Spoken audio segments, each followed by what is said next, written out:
All right. Today we're covering the history of United States west of the Mississippi River. And Miss Sally, yes, did you receive my homework? yes, ya Rahma, if you have missing one, I will tell you, don't worry.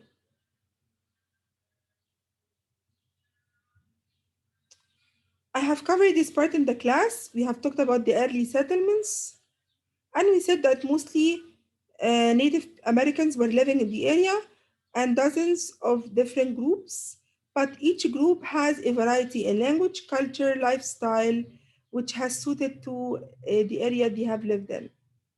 Then we have talked about native ways of Native American ways of life.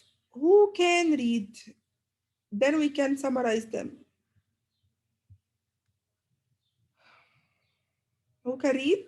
Word, go ahead. The tribes of the Great Plains adopted different ways to live on these grasslands. Some farmed and hunted, they settled along rivers, or they tended fields that grew corn, squash, and other foods. Other Native Americans of the plains hunted the herds of bison. Along with obtaining meat, the people used other parts of the animals for clothing and homes. These peoples were nomadic, always on the move. Few trees grew there, so the nomadic people of the plains built homes called teepees. Using animal hides stretched over long poles, teepees could be folded up and moved fairly easily, allowing peoples to take their homes with them as they traveled. The Pueblo people of the Southwest lived in villages that the Spanish called pueblos, towns or villages in Spanish. These villages, multi-storied homes, were made of dried mud. The Pueblo practiced dry farming, conserving scarce water to grow corn, beans, and squash.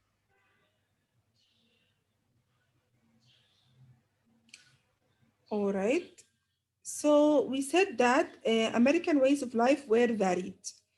First of all, they have lived as nomadic people. They were moving from one place to another and obtaining, hunting animals in order to use them as a source of food and at the same time as clothing or to make their homes. And I explained in the class that they have built their homes, which were called teepees, out of animal skin, and they have used long poles for them. Number two, we said that we have another group of people which were called the Pueblo, and the Pueblo are people of the villages. They were called Pueblos by Spanish people.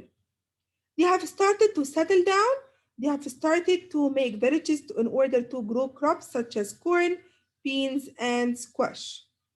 This is the second way of life for Native American people, whether hunting or farming. Then they have used the forests around them in order to build their houses out of wood in the forest. After that, when European came, the European introduced new animals such as horses, sheep, and they also introduced the hunting of bison. And we said before, as Ahmed mentioned, bison is a kind of an animal like the buffalo, and then they have used it as a source of food and a source of job. So who can tell me again what are the Native American ways of life? How did they live? Who can tell me how did the American lived? Rahma, Yes.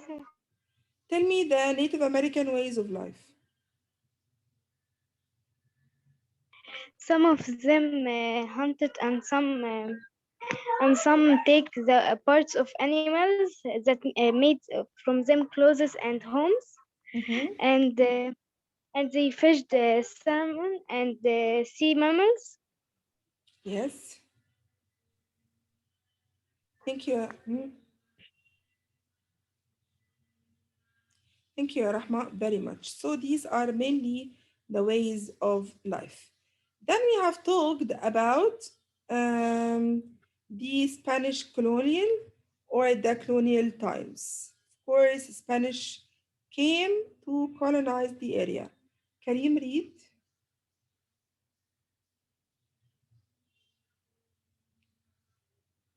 Kareem, read. Yes, okay. Um, the Spanish were the first Europeans to come to this region in 1598. They established the first European settlement in the region near what is now El Paso, Texas. By the early 1600s, they had founded Santa Fe, New Mexico. Soon they spread out along the upper reaches of the Rio Grande.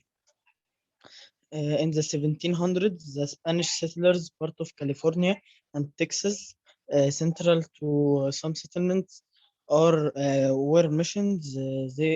These church-based communities, led by Catholic priests, were meant to house native people. The priests hoped the Native Americans would adopt Christianity and the Spanish way of life. They relied on the work of the native peoples to grow food. The land and climate across much of the region were similar to what they had left in Spain.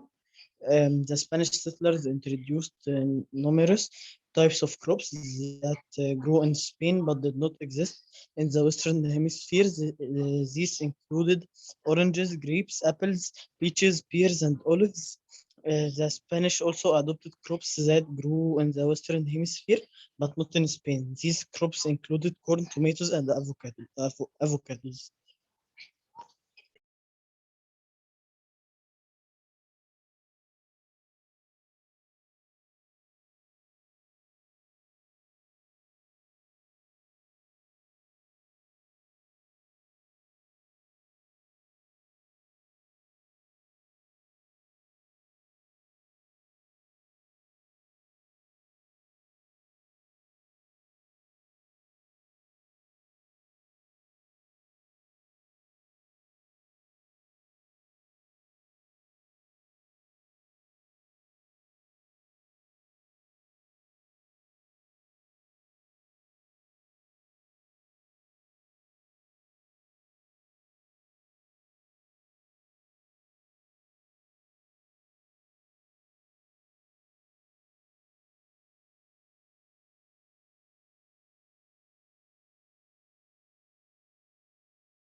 Guys, can you hear me?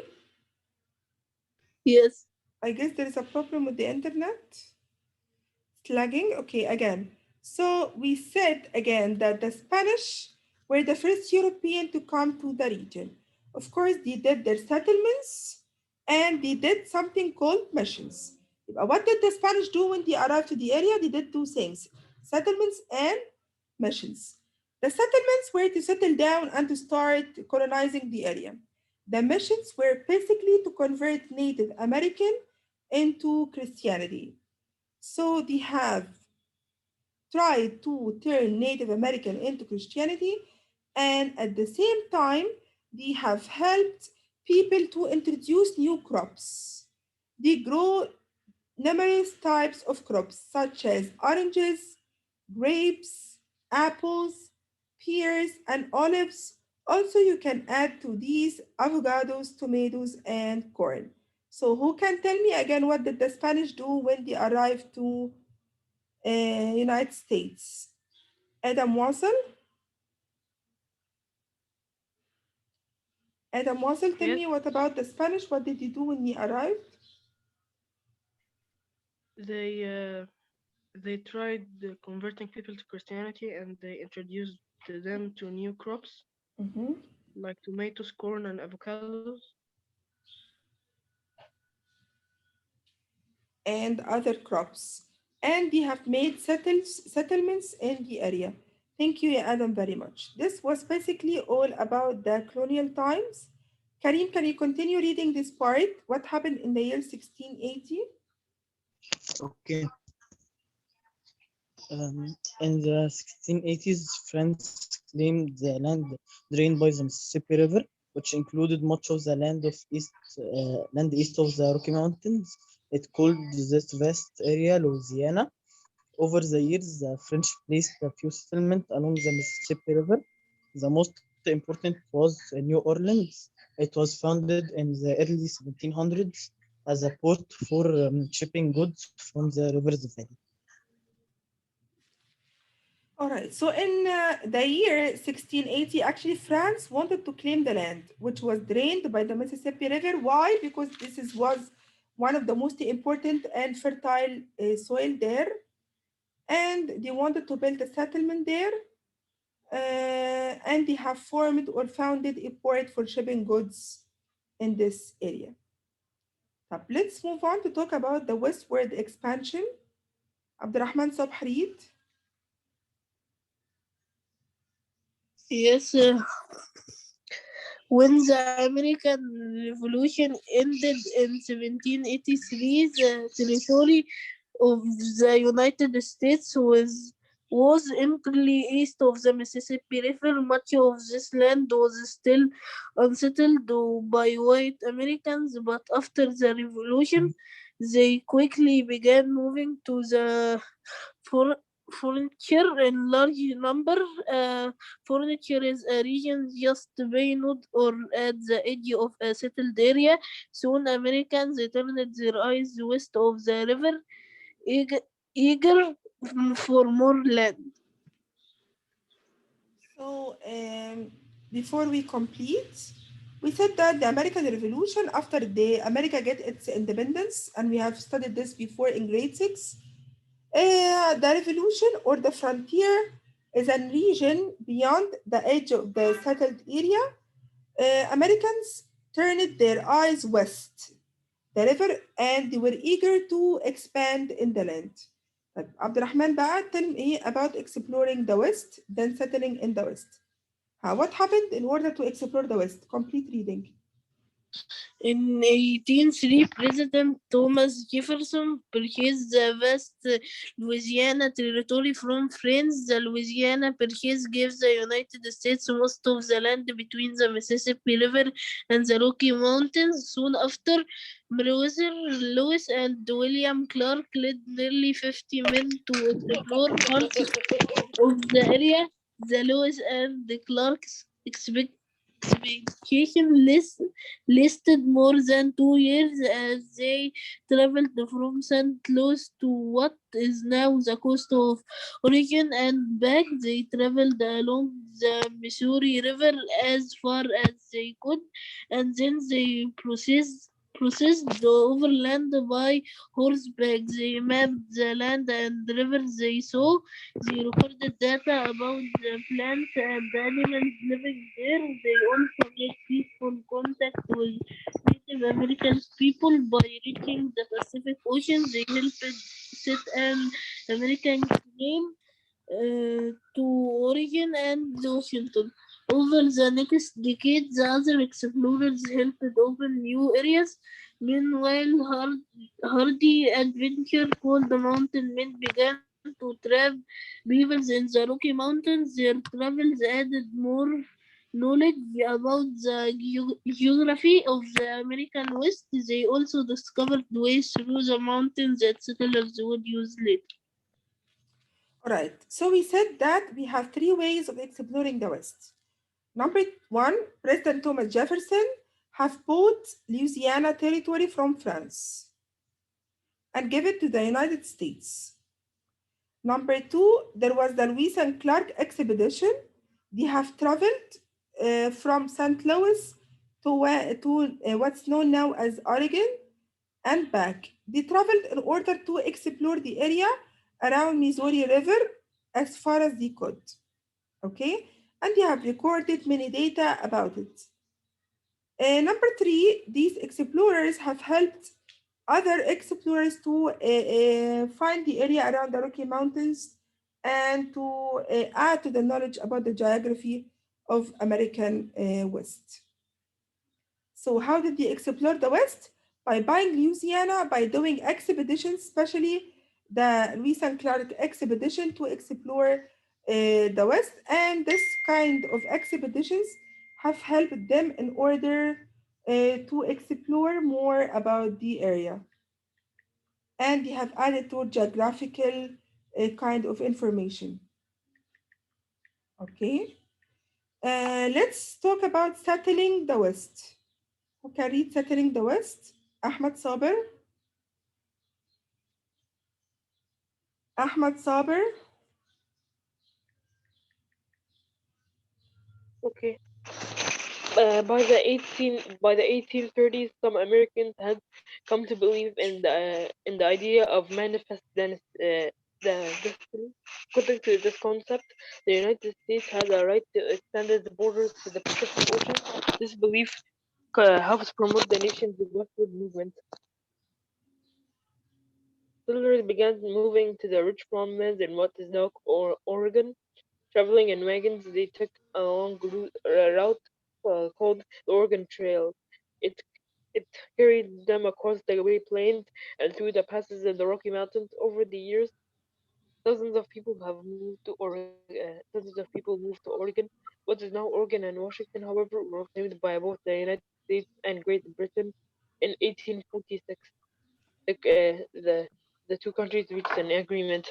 Under the deal, the United States gained control of those future states.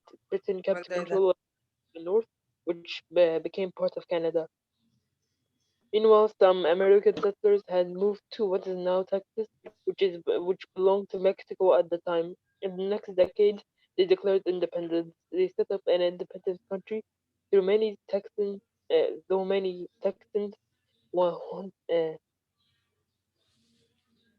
uh, it, uh,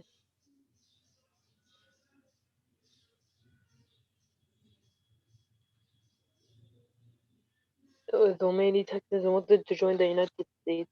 In 1845, the United States annexed or took control of Texas. Some Americans hoped to gain California and other lands that were part of Mexico. The desire led to a war with Mexico, which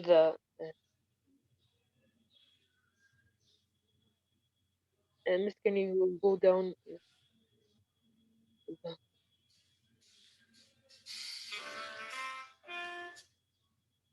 Some some Americans hoped to gain California and other lands that were part of Mexico. This desire had led to a war with Mexico, which the United States won in the Treaty of Guadalupe Hidalgo, 1848.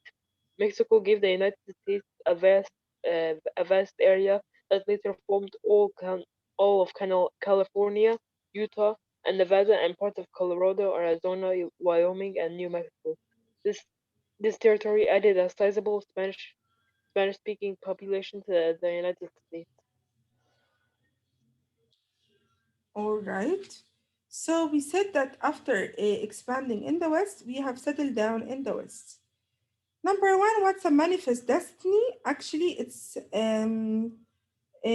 according to the concept, the United States had the right to extend its boundaries to the Pacific Ocean. So part of settling down is to expand their territory to the Pacific Ocean. Settlers began moving to the rich farmland. So if you're going to settle down, you should be moving to the farmland which are rich. This is number one. Number two, they have traveled in wagons and they have took control over the Oregon Road. And then they have reached to an agreement. Under this agreement, the United States gained control on those two future states. They have started to take back all the colonists' states. Then they have done something called the annexed, or they take control also of Texas. So they've started to travel by wagons to control all the colonized states. They have started to expand to the Pacific Ocean, and at the end, they have annexed or take control over Texas. Also, they hope to gain control over California and part of Mexico, but their desire have led to war with Mexico. The United States have won the war. But in the Treaty of Hidalgo, Mexico gave the United States vast area that later on formed all of Wyoming, California, Utah, Nevada, parts of Colorado, Arizona, and New Mexico, which have added a sizable Spanish speaking population to the United States. So, again, I'm going to be summarizing this part. Number one, in order to settle down in the US, west of the Mississippi River, they did something called Manifest Destiny, which is have allowed them to expand their lands to reach the boundaries of the Pacific Ocean. Number two, they have expanded and began moving settlers to reach farmlands, and they have traveled using wagons to explore more lands. Number three, they have did something, they have tried to restore their states from the settlers. Number four, they have done something called the annex or took control over taxes. Number five, they have made a war with with Mexico in order to control California and Mexico. United States won the war, but they have done a treaty which is called the Guadalupe Hidalgo Treaty. Mexico gave the United States California, Colorado, Arizona, Nevada, Wyoming, and New Mexico, which have added a sizable Spanish speaking population to the United States. That's it for our lesson today. Anyone want to ask any question? No. Okay, the last best point, they said here that when they discovered gold in California, people uh, had hopes in order to make fortunes, so they rushed to stay in San Francisco and other states like California. Okay, that's it. Anyone want to have any question about the lesson? For those who I said to send their late homeworks, I'm waiting till tomorrow morning. See you tomorrow, inshallah, guys. Bye.